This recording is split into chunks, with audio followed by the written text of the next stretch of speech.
Bonjour à tous, j'espère que vous allez bien. Alors dans cette vidéo, je vais sortir de l'ordinaire.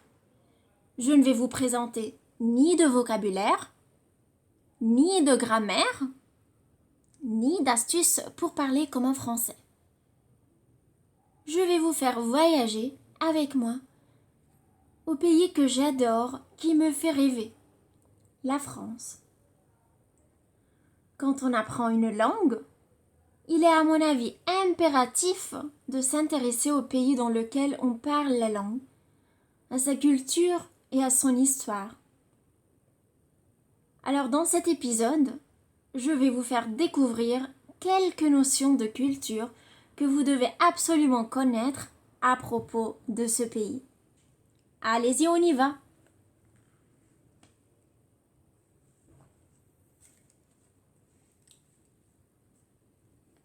Pourquoi appelle-t-on la France l'Hexagone?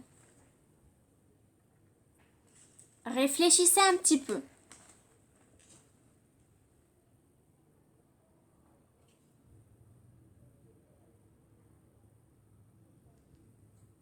Avez-vous une réponse?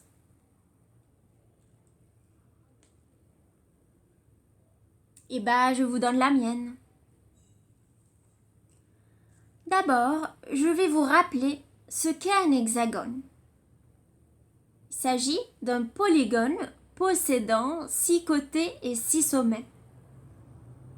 En fait, si on trace des traits sur la carte de France métropolitaine, et je précise la France métropolitaine, on obtient un hexagone.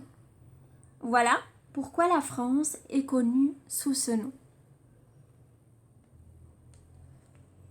Mais en effet, cette forme géométrique ne tient pas en compte la Corse et les régions françaises d'outre-mer, qui font également partie du territoire français. Pour cela, je vous ai dit que on parle de la France métropolitaine. Voilà.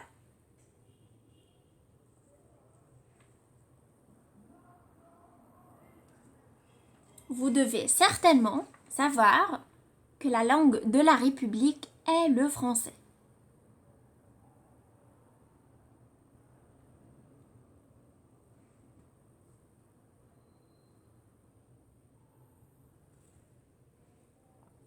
L'emblème national est le drapeau tricolore bleu, blanc, rouge.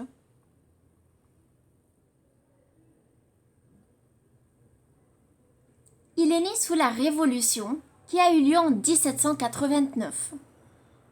Ces couleurs symbolisent la réunion des couleurs du roi, d'où la couleur blanche, et celle de la ville de Paris, d'où le bleu et le rouge. Il est le drapeau de la France depuis 1830.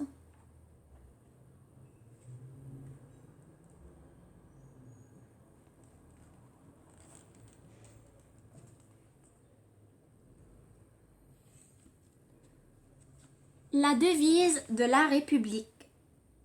Liberté, égalité, fraternité.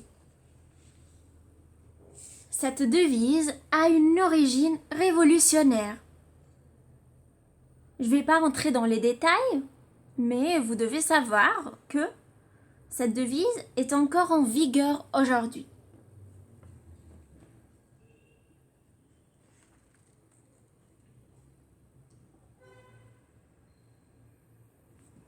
Le 14 juillet, en France, c'est le jour de la fête nationale. Cette fête commémore 2 dates. La prise de la Bastille par les Parisiens, révoltés le 14 juillet 1789, et la fête de la Fédération du 14 juillet 1790. C'est un jour férié en France, et le feu d'artifice est un symbole de cette fête.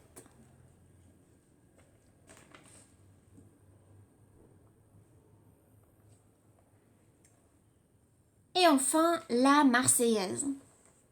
L'hymne national en France est la Marseillaise.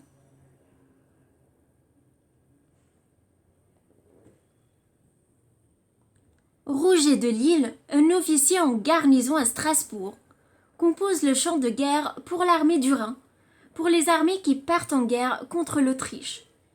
Et comme le chant rencontre un véritable succès, alors il est repris par des soldats de Montpellier et de Marseille qui se rendent à Paris. Pour cela, lors de la proclamation de la République, il est officialisé sous le nom d'hymne des Marseillais et finalement connu sous le nom de la Marseillaise. Maintenant, on va passer aux paroles de la Marseillaise. Je ne vais pas expliquer toutes les paroles parce que c'est un peu long. Donc, je vous ai choisi le premier couplet et le refrain. D'abord, je vais vous lire cette partie. Après, on va passer à l'explication.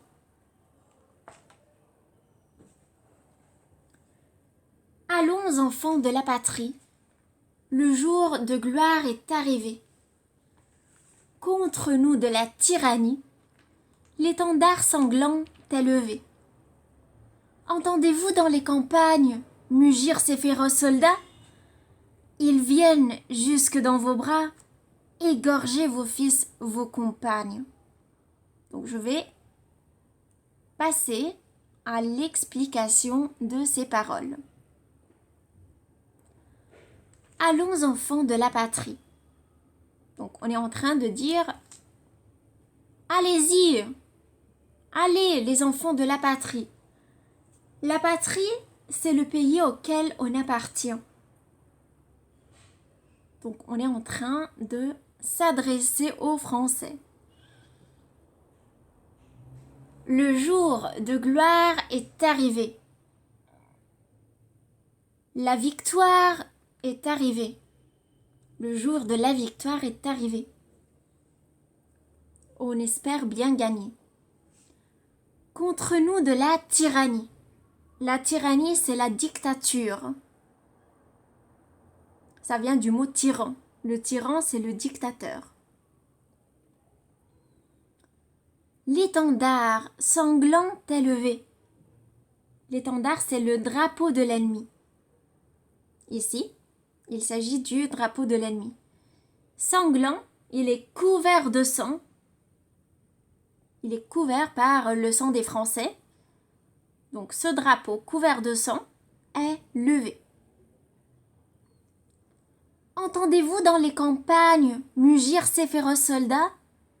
Alors Rouget de Lille est en train de leur dire, est-ce que vous entendez dans les campagnes mugir ces féroces soldats? Donc il est en train de prévenir les soldats. Il leur dit que l'ennemi est là. Soyez prudents. En même temps, il est en train de les encourager, les motiver pour défendre leur famille. Mugir, c'est en fait le cri des bœufs. Donc il a employé ça, ce verbe, pour parler des soldats autrichiens. Ils viennent jusque dans vos bras, égorger vos fils, vos compagnes. Ils vont couper la gorge de vos fils, de vos compagnes, de vos partenaires. Voilà.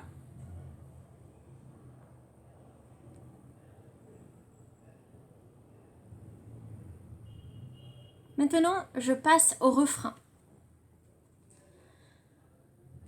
Je vais lire et puis je vais passer à l'explication. Aux armes, citoyens, formez vos bataillons. Marchons, marchons, qu'un sang impur abreuve nos sillons. Donc, aux armes, citoyens. Alors, en d'autres termes, Rouget de Lille est en train de dire « Prenez vos armes, citoyens. Formez vos bataillons.